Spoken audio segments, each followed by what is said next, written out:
Hello. It's wonderful, of course, to be nominated for the big Other Book Award, and especially good to be a finalist. I'm awfully happy about this. I'm honored, no less, and I'm more than happy to do a brief reading for Big Other, a magazine and website I've been following for years now and have contributed to a number of times. Now, I'm a finalist in the nonfiction category, and for this book, my memoir, The Archaeology of a Good Ragu. Many thanks.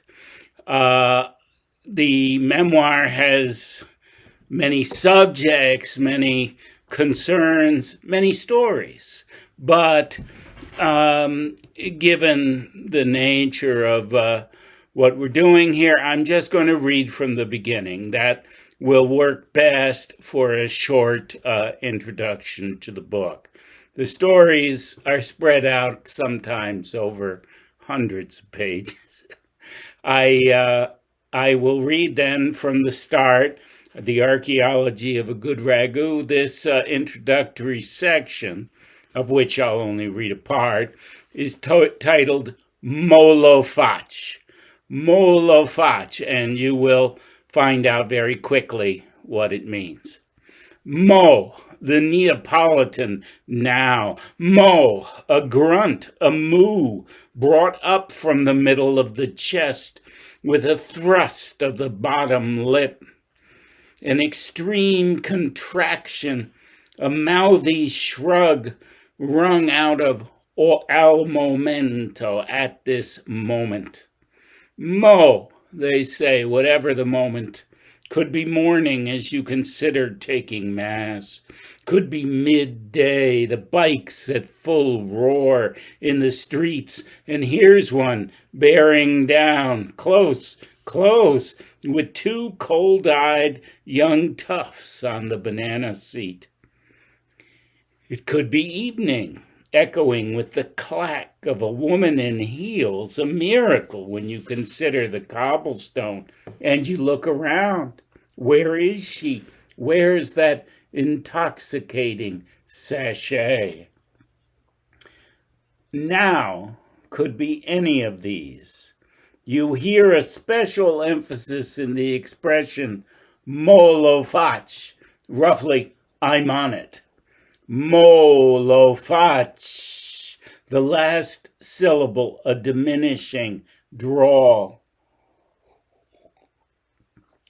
And me too. Mo, now, Naples.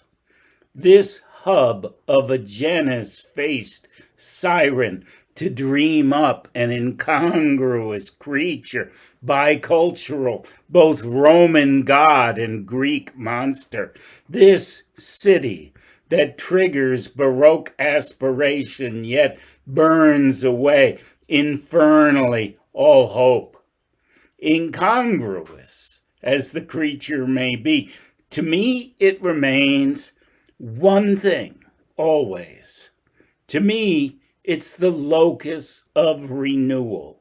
A very old metropolis, nonetheless it left me rejuvenated, remade in midlife. So, me too, I'm on it. I'll find the coherence in this crowded place. After all, regardless of the good it did for me, doesn't the city deserve this on its own? An informed treatment for an eternal downtown? If Americans think of Naples at all, they think of the murderous Camorra and crap in the streets. Maybe a few still think of the incomparable Sophia Loren, born and raised.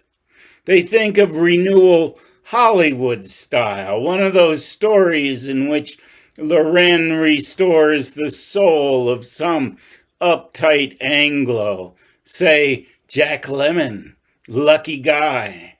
She awakens him to a primal joy, enriched with mozzarella. If Americans haven't seen that movie, they've seen the feminist version, Eat, Pray, Love. Isn't it pizza that awakens Elizabeth, our heroine?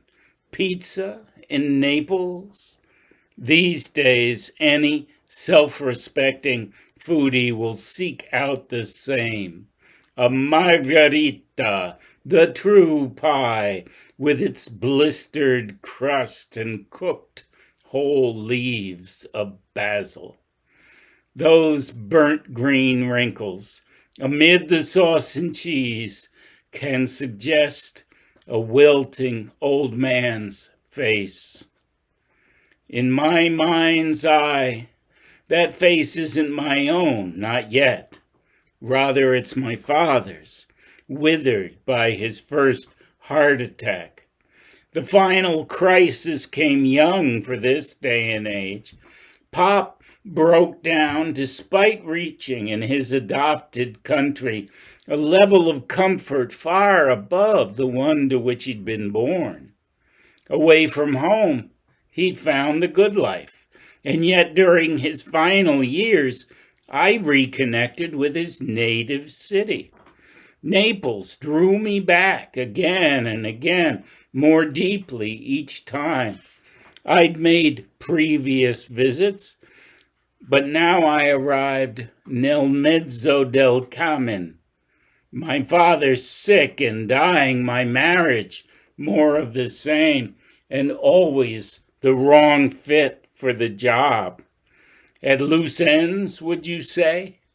My ends were droopy as cooked basil. And I had some idea how the place helped, the perspective it afforded, tri-millennial and transoceanic. I had a notion it might provide a glimpse of a better outcome. The ululations of the siren don't always lead to drowning. Thank you very much to Big Other, to everyone involved.